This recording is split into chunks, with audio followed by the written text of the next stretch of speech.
Neal Mohan has been the CEO of YouTube since 2023, and since then, many things have changed. For years, the YouTube algorithm has been the one thing that nobody ever fully understood, and channels would come on here trying to explain it like they knew exactly how it worked, but it was really just trial and error. However, recently, that all changed, because the CEO himself came out with some brand new interviews where he shares some extremely valuable information. And if you have any dreams of becoming a YouTuber, this could change your entire life, especially his final point, so pay close attention and grab a notepad. The first thing he talks about is all the people who are obsessing over trying to hack or beat the YouTube algorithm, most likely you, because they think it's quote-unquote working against them. The simplest way to think about the recommendations that you see in your feed, whether it's the home feed or on the watch page, is it is really a reflection of your interests as a viewer. And so when it's changing in the sense of reflecting back your interests or your personalized history of what you are watching on our platform. That's right, bro just said the algorithm is actually trained to work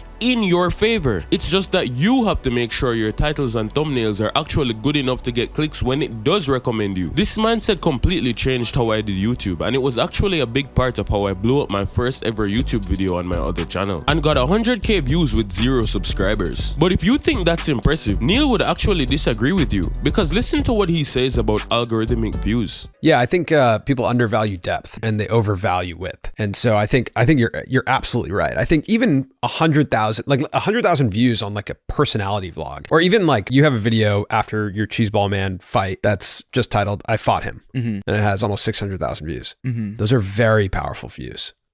Because that title thumbnail is not algorithmic by any means. That is not for like a random passerby view, right? That is for a core community. Powerful views. That's such an interesting and insightful statement. What they're talking about here is the fact that someone who would go out of their way to watch content that isn't fully optimized for the algorithm means that they are purely watching the video because they like you, not as a channel, but as a person. If you can manage to build something like this, this means that you have a genuine fan base of supporters that ride for you. And if you're an entrepreneur, would be down to buy your products. And this is 100 times better than just having the algorithm push your videos to strangers who don't care. But of course, why not have both? Which you can in fact do by making the best content that also appeals to your specific community in the best, most valuable way possible. But some of you are afraid you won't be able to get this fan base because apparently you think your spot is already taken and there are quote-unquote too many channels in your niche. Listen to what the CEO has to say about that idea. There are 500 hours of content uploaded to our platform every single day. Every niche interest, every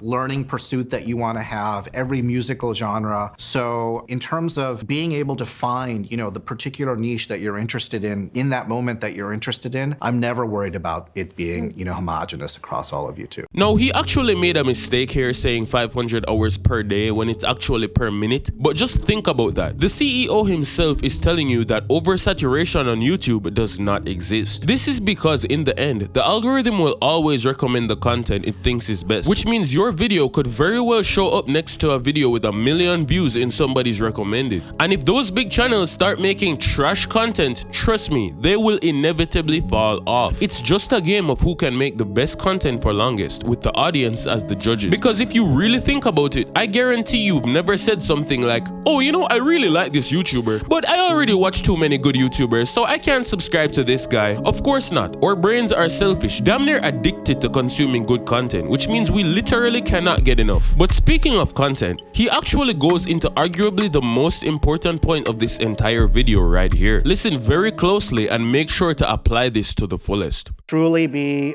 true to yourself, like really try to, again, it sounds cliched, but really think hard about setting your own course. Think about it in terms of longer term. I'm not saying over plan, but just try to really answer the question about, like, on the margin, how is this going to be truly about what I want as opposed to what other people's expectations are of me. What I believe he means by be yourself on YouTube is that as someone who's been on the platform for a long time, we've all seen the cycle of YouTubers who do what they do, not out of love, but purely in pursuit of either money or clout. And while there's nothing wrong with wanting to be rich or famous, doing so by making content you don't actually want to make will eventually leave you burnt out and frustrated. The only way to truly succeed outside of getting extremely lucky is to make content that even if it got 5 views, you'd still be okay because you love making that art so much that the fact that 5 people even saw it means the world to you. It's the only way you're gonna be able to grind through the rough patches before you're given that money on clout. And trust me, that can take a long time. And this isn't just with YouTube, it applies to every single form of entrepreneurship. The money is the end result, but without a genuine willingness to go through the process that will get you there, it will never come. And speaking of success, like I said, I blew up my very first ever video on my main channel and got almost 100,000 views with literally 0 subscribers. And I share all the methods I used to do that in the video on your screen right now. So go watch it and learn how to do what I did. And as always, the algorithm has been decoded.